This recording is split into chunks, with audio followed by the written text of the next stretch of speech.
নমস্কার, নিউজদার প্রাইম নিউজে আপনাদের সবাইকে স্বাগত। আমি রয়েছি আপনাদের সাথে মীনাক্ষী। চোখ রাখছি খবরে।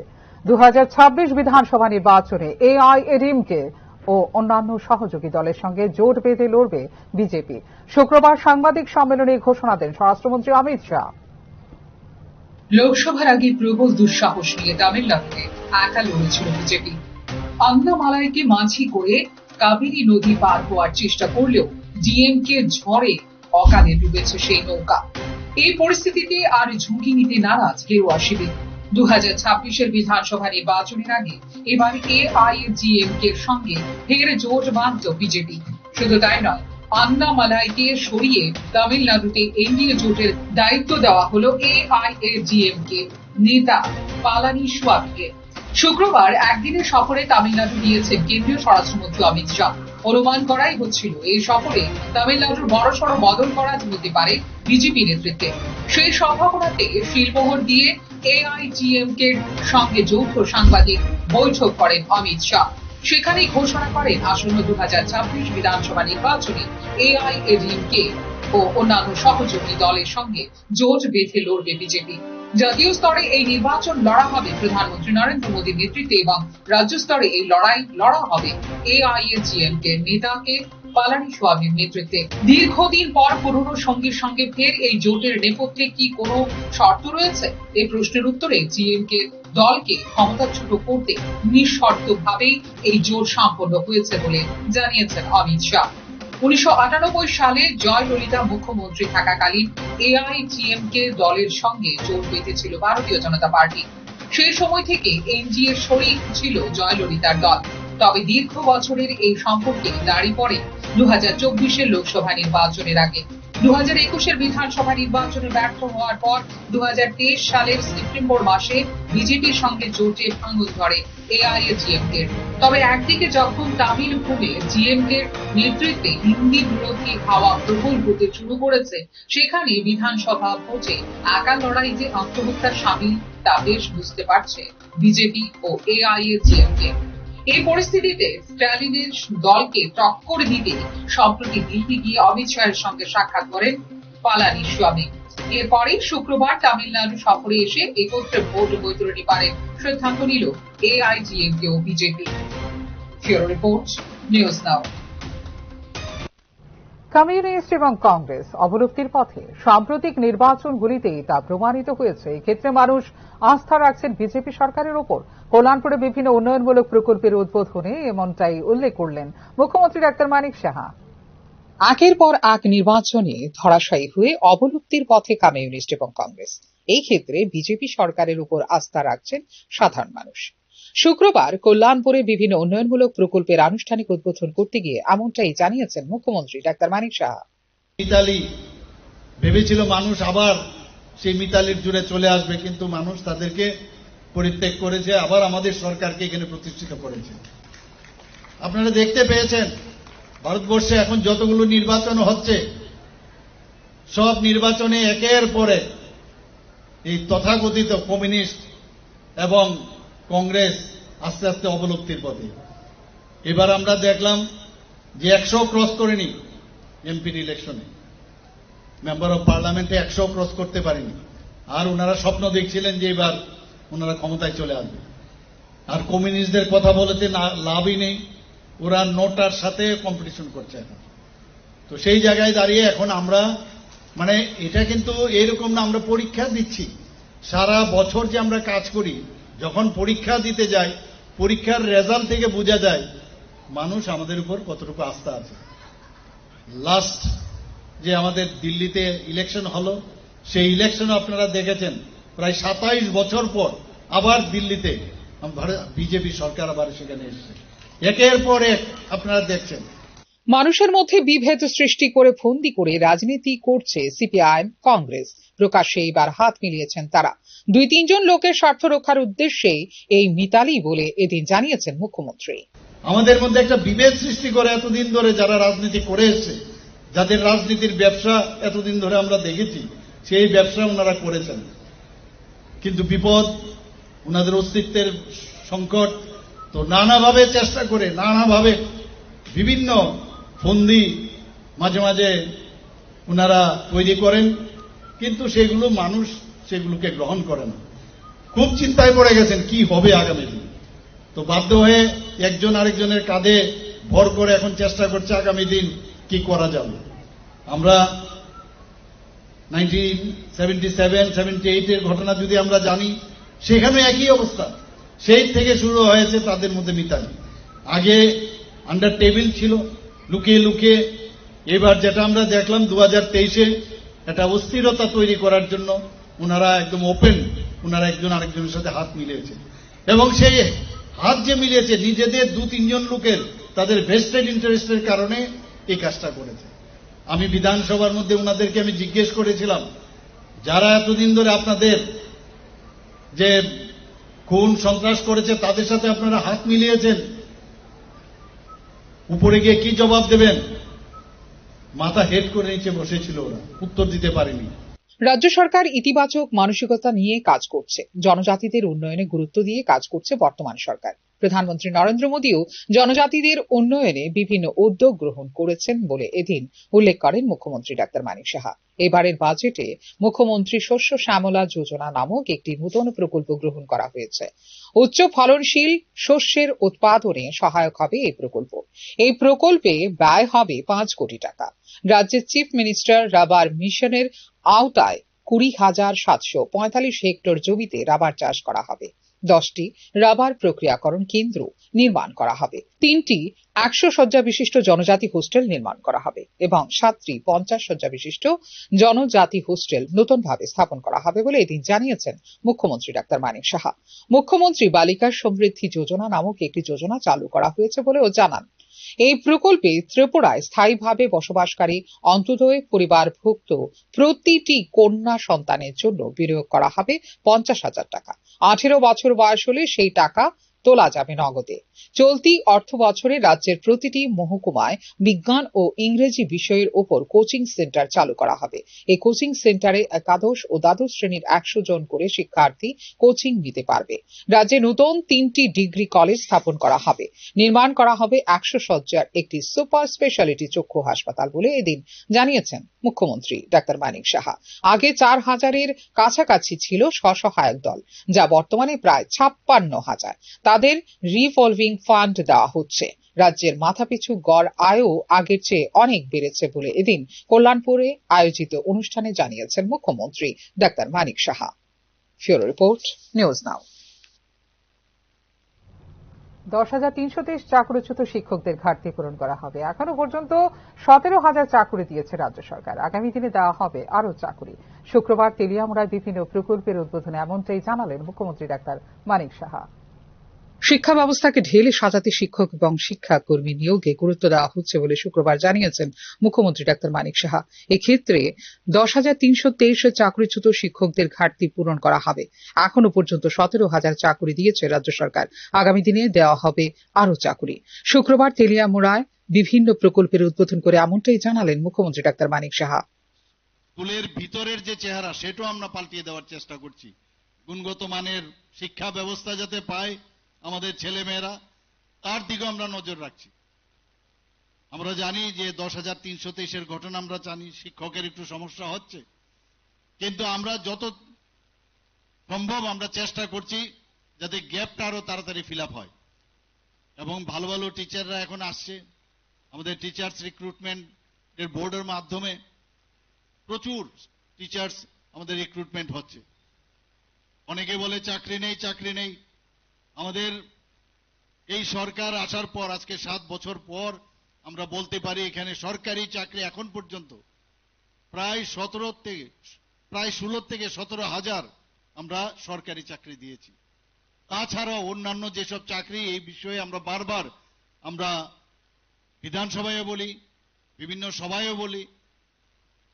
তো আমরা চাইছি যে আরো চাকরি, প্রচুর চাকরির আমাদের কাছে আছে, সেগুলো সময়ের অপেক্ষা, সেগুলো আমরা দেব। খোয়াই জেলার বিভিন্ন উন্নতমূলক কর্মকাণ্ড তুলে ধরতে গিয়ে বর্তমানে খোয়াই তেলিয়ামুড়া 26 কিলোমিটার বিস্তৃত NH 208 জাতীয় সড়কের নির্মাণ কাজ চলছে। এছাড়া মুঙ্গিয়াকামি থেকে চম্পকনগর পর্যন্ত 4 লেনের মহাসড়ক তৈরি করার জন্য চলছে জমি অধিগ্রহণের কাজ বলেও জানিয়েছেন মুখ্যমন্ত্রী। খোয়াই জেলায় খোয়াই থেকে তেলিয়ামুড়া পর্যন্ত 26 কিলোমিটার যে ন্যাশনাল হাইওয়ে 208 সেই নির্মাণের কাজ চলছে। মুঙ্গিয়াকামি থেকে চম্পকনগর পর্যন্ত জাতীয় সড়ক যেটা NH-08 এই 4 লেনের প্রশস্তকরণের জন্য জমি অধিগ্রহণের কাজ চলছে। আমাদের রাজ্য সরকারের যে প্রকল্পগুলো, তেলিয়ামুড়ার জেলা পরিবহন কার্যালয়ের ভিত্তিপ্রস্তর স্থাপন করা হয়েছে গত 12 ফেব্রুয়ারি 2025-এ। খোয়াই পুরান বাজারে পার্কিং কমপ্লেক্সের উদ্বোধন করা হয় গত 12 ফেব্রুয়ারি 2025-এ। সেখানেও প্রায় 4,32,00,000 টাকার 91,000 টাকা আমরা সেখানে বরাদ্দ রেখেছি। এবং খোয়াই সরকারি উচ্চতর মাধ্যমিক যে বালক যে স্কুল মাঠ সিনথেটিক টার্ফ ফুটবল গ্রাউন্ড তারও উদ্বোধন হয়েছে 4 অক্টোবর 2024। আমাদের সিনথেটিক টার্ফ ফুটবল গ্রাউন্ড নির্মাণের জন্য এর জন্য ব্যয় হয়েছে প্রায় 5 কোটি টাকা। খোয়াই ইংরেজি মাধ্যম দ্বাদশ শ্রেণী বিদ্যালয়ের যে নবনির্মিত ভবন সেটাও 4 অক্টোবর 2024-এ উদ্বোধন হয়েছে। এদিন তেলিয়ামুড়ায় নবনির্মিত মোটর স্ট্যান্ডের আনুষ্ঠানিক উদ্বোধন করেন মুখ্যমন্ত্রী। একই সাথে তেলিয়ামুড়ার 3টি বিদ্যালয়ে নবনির্মিত ভবনের আনুষ্ঠানিক উদ্বোধন করেন মুখ্যমন্ত্রী।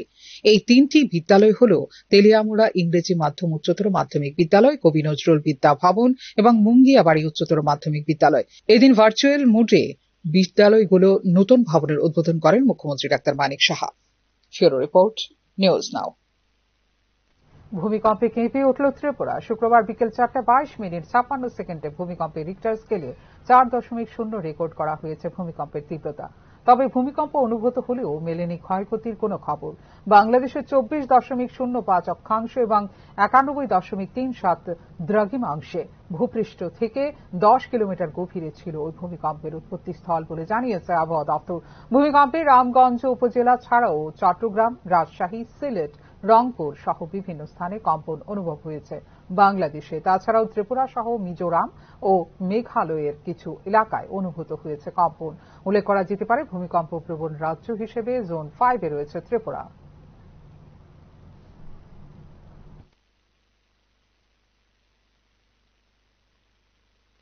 উত্তর পূর্বাঞ্চলের রাজ্যগুলিতে অধিক সংখ্যায় রয়েছেন বিভিন্ন জাতি গোষ্ঠী। রক্ষা করতে হবে এদের কৃষ্টি সংস্কৃতি।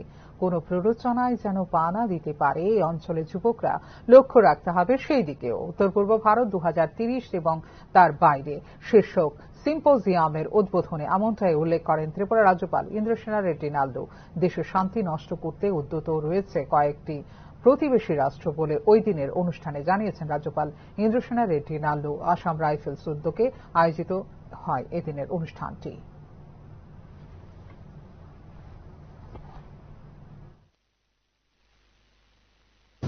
When it comes to the Ashtalakshmi, the problems here are very different. Here large number of ethnic groups is located in small habitations. Many of the forces in the neighborhood try to influence and get them in their way. Keeping this in mind, we need to take all possible steps to preserve our culture and heritage. প্রায় 2.5 দশকেরও বেশি সময় ধরে তেলিয়ামুড়া ব্রহ্মছড়া এলাকার নদী তীরবর্তী সরকারি খাস জমিতে কৃষিকাজ করে আসছিলেন মহারানীপুর এলাকার কৃষকরা। অভিযোগ, সম্প্রতি ওই এলাকার কিছু স্থানীয় ব্যক্তি নিজেদের জমির মালিক দাবি করে কৃষকদের কাছ থেকে 5,000 টাকা করে দাবি করেন এবং তাদের চাপ সৃষ্টি করেন জমি ছেড়ে দেওয়ার জন্য। এতে ক্ষুব্ধ হয়ে প্রশাসনিক হস্তক্ষেপের দাবিতে আসাম আগরতলা জাতীয় সড়কে অবরোধ শুরু করেন কৃষকরা। এদিকে অবরোধের খবর পেয়ে প্রথমে ডিসিএম দেবাশিস চাকমার নেতৃত্বে একটি প্রশাসনিক দল ঘটনাস্থলে পৌঁছে অবরোধকারীদের সঙ্গে কথা বলেন। পরবর্তী সময়ে রাজ্যের জনজাতি কল্যাণ দপ্তরের মন্ত্রী বিকাশ দেববর্মা ঘটনাস্থলে পৌঁছে সরাসরি কথা বলেন অবরোধকারীদের সঙ্গে। এই ক্ষেত্রে দেওয়া হয় সমস্যা সমাধানের প্রতিশ্রুতি। এই প্রেক্ষিতে প্রত্যাহার করা হয় অবরোধ। কারণে এখানে আসা এবং কি হয়েছে ঘটনা? মানে একটা ছোট্ট সমস্যা নিয়ে মানে এখানে হয়েছে ভুল বোঝাবুঝির মধ্যে। আমার ডিসিএম সাহেব আছে, তারা বুঝছে না। আমার সঙ্গে দেখা করতে গেছিল, আমারে পাই নাই। আমিও এখন সিএম সাহেবের সঙ্গে মিটিং ছিল এখন তেলিয়ামুড়ার মধ্যে। আমরা সব তাদের সঙ্গে আলোচনা হয়েছে, তাদের ফসল নাকি ক্ষতি করেছে। এমনিতেই নিত্য প্রয়োজনীয় দ্রব্যের মূল্য বৃদ্ধিতে নাজেহাল সাধারণ মানুষ। এই পরিস্থিতিতে গার্হস্থ্য গ্যাস সিলিন্ডারে প্রায় 50 টাকা বৃদ্ধি করেছে সরকার। এতে ক্ষতির সম্মুখীন মহিলারা। প্রেক্ষিতে শুক্রবার বিক্ষোভ মিছিল সংঘটিত করল গণতান্ত্রিক নারী সমিতি ত্রিপুরা শাখা। প্যারাডাইজ চৌমুহনী থেকে শুরু হয়ে মিছিলটি পরিক্রমা করে শহরের বিভিন্ন পথ।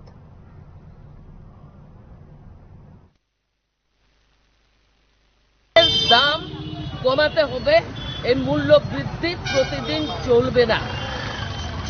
সাধারণ মানুষের এবং বিশেষ করে মহিলাদের রান্নাঘর আক্রান্ত এই বিজেপি এনডিএ সরকারের আমলে।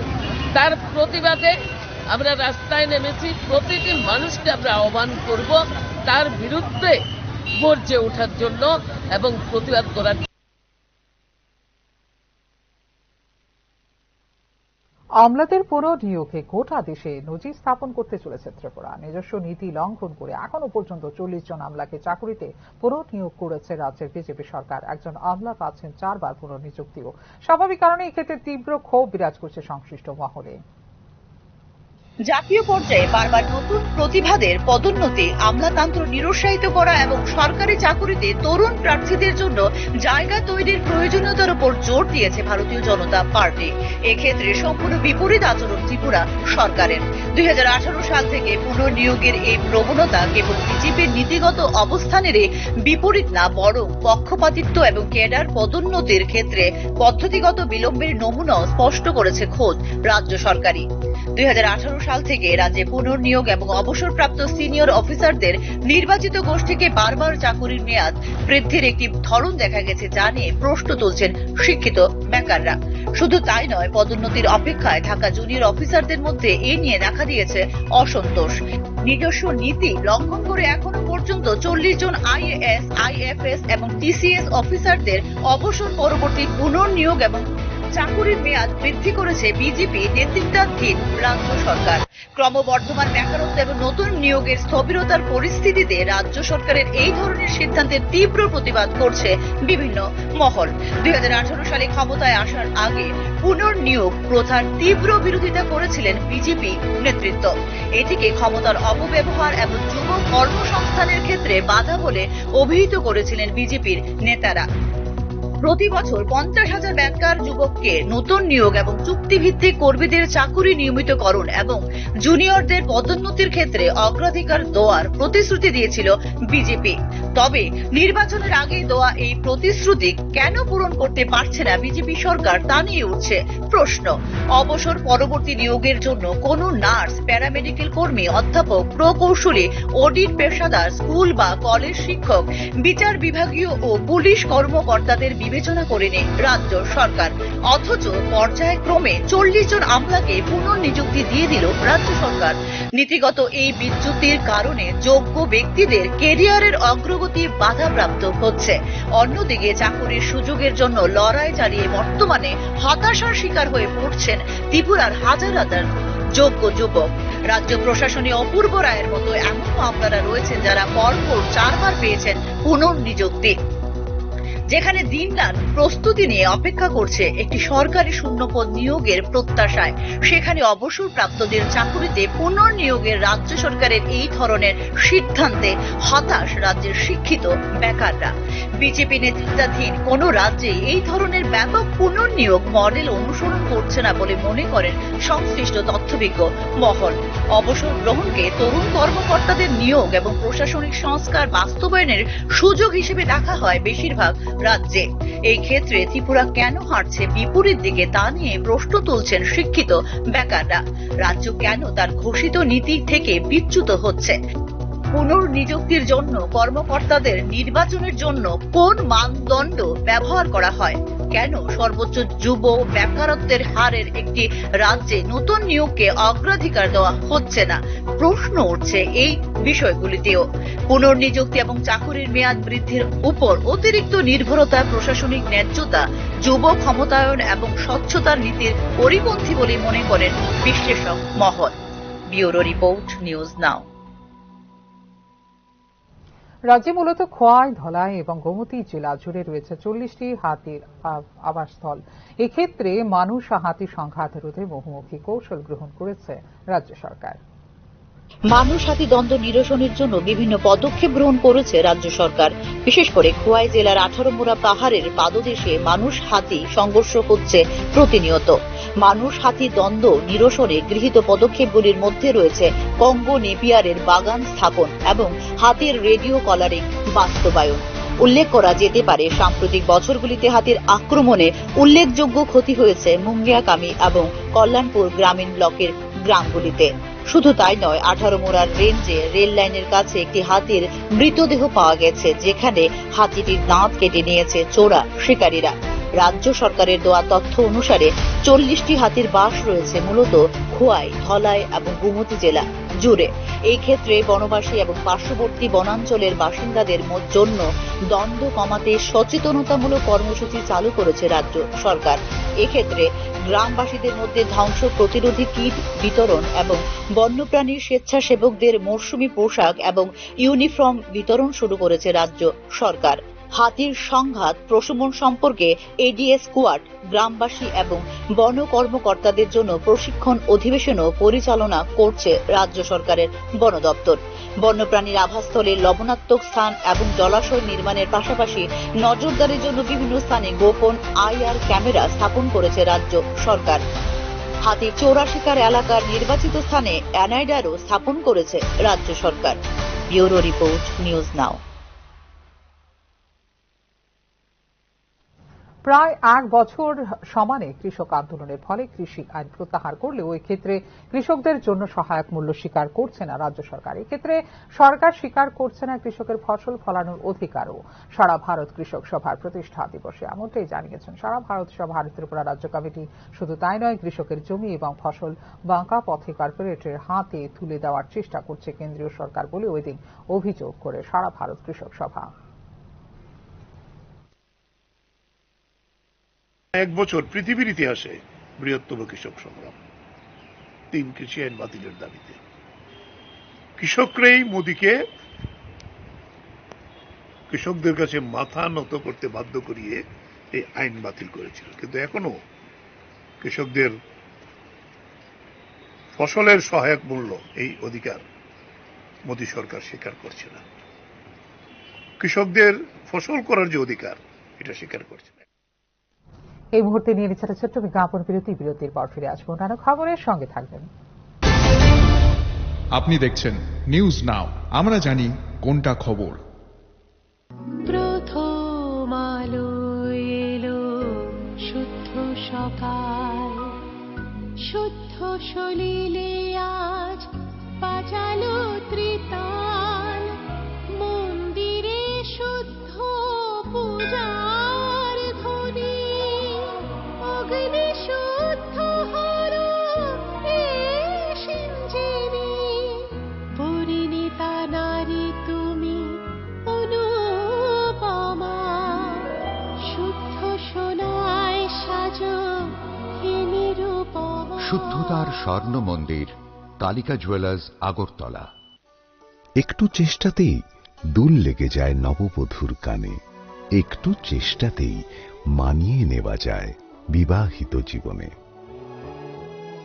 নানা অনুভূতি জড়ানো বিয়ের গয়না, শ্যাম সুন্দর কোম্পানি জুয়েলার্স। আপনি দেখছেন নিউজ নাও, আমরা জানি কোনটা খবর। বিরতির পর স্বাগত, চোখ রাখছি অন্যান্য খবরে। সাইবার ক্রাইমের হাত থেকে জনগণকে সচেতন করার লক্ষ্যে প্রচেষ্টা চললেও লোভে পড়ে সাইবার ক্রাইমের শিকার হচ্ছেন একাংশ। গুগল পেতে 5,000 টাকা লটারি লেগেছে, সেই টাকা ওনাকে পেতে হলে কিছু প্রসেস করতে হবে বলে ব্যাংক অ্যাকাউন্টের সব তথ্য আদায় করা হয়। দক্ষিণ চরিলাম কৃষ্ণ সংঘ এলাকার রাজু আচার্যের স্ত্রী মহামায়া আচার্য থেকে পরবর্তী সময়ে তার অ্যাকাউন্ট থেকে 22,000 টাকা হাতিয়ে নেয় সাইবার অপরাধীরা বলে বিশ্রামগঞ্জ থানায় অভিযোগ দায়ের করেছেন মহামায়া আচার্য। ছেলের উপনয়ন অনুষ্ঠানের জন্য বিশালগড় জীবন ব্যাংক থেকে লোন নিয়েছিলেন গৃহবধূ মহামায়া আচার্য। লোনের টাকা যেদিন অ্যাকাউন্টে আসে তার 2 দিন পরে এই ঘটনা বলে জানিয়েছেন মহামায়া আচার্য। তো কইছে আমার দাদার কাছে ফোন করছিল, আমার তারপর বাবার কাছে কইতেছে আপনার গুগল প্লে থেকে ফোন করছি যে আমি মহামায়াজের জন্য আমি 5,000 টাকা ঢুকছে, এই টাকাটা আপনি খাইতে গেলে আপনার ডিটেলসটি দেন। আমি ফোন করতেছি, হোয়াটসঅ্যাপে ফোন করছে, পরে দেয় সবকিছু দেওয়া হয়েছে, তাই কাছে ডিটেলস ওটিপি টোটিপি ধরে সবকিছু দিছি। তাই নাকি তো আছে আজকে এইটা সবকিছু হইতেছে মোবাইলটা ধরেন না, মোবাইলটা আপনি রাখা দিয়েন, আপনি কালকে 7টার দিকে ফোন করুন। আজকে 7টার দিকে ফোন করছে পর দেয়া সবকিছু ডিটেলস সবকিছু নিয়েছিরা, অনেক টাকা দেখা যাচ্ছে জিরো ব্যালেন্স। আমি লোন লইছি 60,000 টাকা, 60,000 টাকা থেকে ওখানে একটা টাকা নাই, মোটে মুহুরী নদীর শাখা নালাকে ঘিরে প্রায় 20 কোটি টাকা ব্যয় করে উঁচু বাঁধ নির্মাণ করছে বাংলাদেশ। প্রেক্ষিতে মুহুরীর জলে প্লাবিত হবার আশঙ্কা বিলোনিয়াবাসীর। বিলোনিয়া বল্লামুখা সীমান্তে কালিকাপুরে বিশাল বাঁধ তৈরি করছে বাংলাদেশ। মুহুরী নদীর শাখা নালাকে ঘিরে প্রায় 20 কোটি টাকা খরচ করে এই বাঁধ নির্মাণ শুরু করেছে বাংলাদেশ। বাঁধ নির্মাণের ফলে মুহুরীর জলে প্লাবিত হয়ে পড়ার আশঙ্কা তৈরি হয়েছে বিলোনিয়া শহর এলাকা সহ বল্লামুখা ও সংলগ্ন বিস্তীর্ণ এলাকা, জানিয়ে বিভিন্ন মহলে দেখা দিয়েছে গভীর উদ্বেগ। বল্লামুখা সীমান্তের পিলার নম্বর 2158-1 এর কাছে মুহুরী নদীর শাখা নালার ওপাশে বেশ উঁচু করে লম্বা বাঁধ তৈরি করছে বাংলাদেশ। গত আগস্ট মাসের বন্যায় মফিজ মিরাঘাট দিয়ে মুহুরীর শাখা নালা হয়ে জল বাংলাদেশের দিকে যেমন গড়ায়, তেমনি প্লাবিত করে বিলোনিয়া শহর এবং সংলগ্ন এলাকা। বিশেষ করে বনকর উত্তর পার বল্লামুখা ভারত চন্দ্রনগর ব্লকের বিভিন্ন এলাকার পাশাপাশি ব্যাপক জল ঢুকে পড়ে বিলোনিয়া শহরেও। শহর এলাকায় ব্যাপক ক্ষতি হয় মুহুরী নদীর বাঁধেরও। বন্যার পরপরই মুহুরী নদীর শাখা নালাকে ঘিরে বেশ উচ্চতা এবং বড় করে বাঁধ তৈরি শুরু করে বাংলাদেশ। বল্লামুখা সীমান্তের বিপরীতে বাংলাদেশি কালিকাপুর এলাকায় বাঁধ তৈরির ঘটনায় আসন্ন বর্ষার মুখে এপারে দেখা দিয়েছে উদ্বেগ। অধিক বৃষ্টিপাত হলে মুহুরী নদীর জল বিলোনিয়া শহর এবং সংলগ্ন এলাকায় ঢুকে পড়বে বলে আশঙ্কা করছেন স্থানীয় বাসিন্দারা। কারণ বাংলাদেশের দিকে বাঁধ থাকায় জল গড়াবে না বাংলাদেশের দিকে। এদিকে জলসম্পদ দপ্তর বিলোনিয়ায় মুহুরী নদীর বাঁধে গত আগস্ট মাসে যে ক্ষয়ক্ষতি হয়েছে তা সংস্কারের কাজে হাত দিলেও বাংলাদেশের বাঁধের ফলে শেষ রক্ষা কতটা হবে এ নিয়ে আশঙ্কিত এপারের সাধারণ মানুষ। বল্লামুখা সীমান্তের ওপারে বাংলাদেশের যে বাঁধ তৈরি হচ্ছে তাতে ভারতীয় এলাকায় কি প্রভাব পড়বে তা নিয়ে বিচার বিশ্লেষণ করছে স্থানীয় প্রশাসন। সম্প্রতি বাংলাদেশে বাঁধ নির্মাণের কাজে সীমান্ত থেকে 150 মিটারের ভেতরে বাংলাদেশের তৎপরতা দেখা গেলে বাধা দেয় বিএসএফ। ওপারে বড়সড় যন্ত্রপাতি দিয়ে যে যুদ্ধকালীন তৎপরতায় বাঁধ তৈরির কাজ চলছে তা লক্ষ্য করা যাচ্ছে এপার থেকেই। স্বাভাবিক কারণে বিলোনিয়াবাসীর মধ্যে দেখা দিয়েছে উৎকণ্ঠা। ব্যুরো রিপোর্ট, নিউজ নাও। সংশ্লিষ্ট দপ্তরে তালবাহানার কারণে স্কলারশিপ থেকে বঞ্চিত হয়েছেন প্রায় 8,000 ওবিসিভুক্ত ছাত্রছাত্রী। স্কলারশিপের জন্য এনএসপির মাধ্যমে 5 দিনের মধ্যে কাগজপত্র জমা দিবার জারি করা হয়েছিল নির্দেশ। এক্ষেত্রে 2 দিন ছিল সরকারি ছুটির দিন, বাদবাকি 3 দিনের মধ্যে এত বেশি সংখ্যক ছাত্রছাত্রীর কাগজপত্র পরীক্ষা করা সম্ভব হয়নি। প্রেক্ষিতে স্কলারশিপও পায়নি ছাত্রছাত্রীরা। বিষয়টিকে সামনে রেখে শুক্রবার গোর্খাবস্তির ওবিসি ডিপার্টমেন্ট অফিসে ডেপুটেশন প্রদান করে প্রদেশ কংগ্রেসের ওবিসি ডিপার্টমেন্ট ও এনএসইউআই। অবিলম্বে এই বিষয়ে পদক্ষেপ নেতাদের দাবিও জানিয়েছেন এই দুই সংগঠন। এখন আমাদের রাজ্যের মধ্যে বিভিন্ন কলেজ, স্কুল এবং বিশ্ববিদ্যালয়ের এখনো সেই রকম ইন্টারনেটের পরিষেবা উন্নত হয়নি যে মাত্র 3 দিনের মধ্যে সেখানে হাজার হাজার ছাত্রছাত্রীদের সমস্ত কাগজপত্র অনলাইনে সেখানে চেক আপ করা যাবে। এর ফলে বর্তমানে রাজ্যের হাজার হাজার ছাত্রছাত্রী, বিশেষ করে ওবিসি সম্প্রদায়ের ছাত্রছাত্রীরা বঞ্চিত। সেই বঞ্চিত ছাত্রছাত্রীরা আজ তাদের মাঝপথে পড়াশোনা বন্ধ করে দেওয়ার মতো সিদ্ধান্ত নিতে বাধ্য হচ্ছে। প্রশাসনের সামান্য রদবদল করল রাজ্য সরকার। শুক্রবার এই বিষয়ে বিজ্ঞপ্তি জারি করেছে রাজ্য প্রশাসন। ক্ষেত্রে লেবার কমিশনার হিসেবে নিযুক্ত করা হয়েছে বিনয় ভূষণ দাসকে, খোয়াই জেলার এডিএম তথা কালেক্টর হিসেবে নিযুক্তি দেওয়া হয়েছে অভিদানন্দ বৈদ্যকে, গোমতী জেলার এডিএম এবং কালেক্টর হিসেবে দায়িত্ব দেওয়া হয়েছে সুভাষ আচার্যকে।